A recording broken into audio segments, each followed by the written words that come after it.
I had a surgical termination under general anaesthesia, and I wanted to share about it because there was a lot I read on Google about what to expect, and then it didn't actually turn out to be accurate. So in this video, I just want to focus on the things that were not accurate. Things I read online that didn't happen in real life.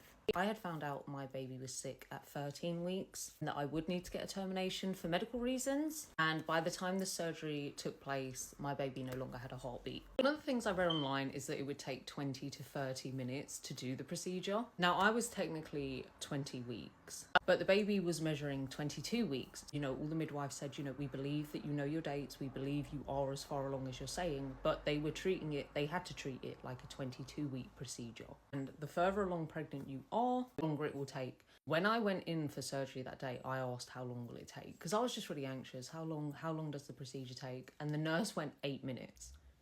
I was like, you're lying. Right, I'd read 20 to 30 minutes. I was like, you're lying. She was like, well, actually, maybe with your gestation, maybe 10 minutes. It took 10 minutes. When I woke up in recovery after the surgery, I asked, you know, how long did it take? And they said 10 minutes. So yeah, if you're less than that, expect it to be a lot quicker than that. Another thing I read was that you would, when in the theatre, have to put your legs in stirrups. It wasn't stirrups. So when I walked into the theatre, again, I'm not going to go into like the full details, I'll do that in another video, but it was basically, so they had these stirrups like downwards, right? So they weren't like up in the air and you have to put your legs up.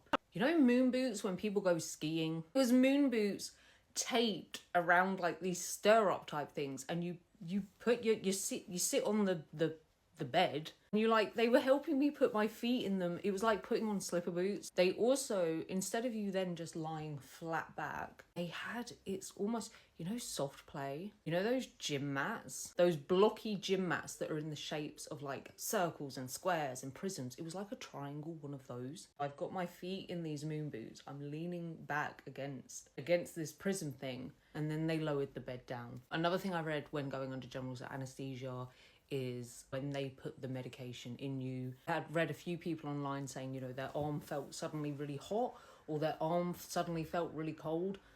I didn't feel anything. They had actually put numbing cream on me 20 minutes before the procedure in the consultation room. So I don't know if that had any effect, but I didn't look when they put the needle in, when they, you know, put the cannula in. I didn't look. Also not intubated, I think that's how it's pronounced. You will not have a tube down your throat for this procedure, and I believe it's because the procedure is so quick. Instead, they hold an oxygen mask on your face. And that's all I can think of right now. I'm trying not to give everything in one video, because then I just end up repeating myself, but those are the main things I read online that then just were not accurate to my own experience.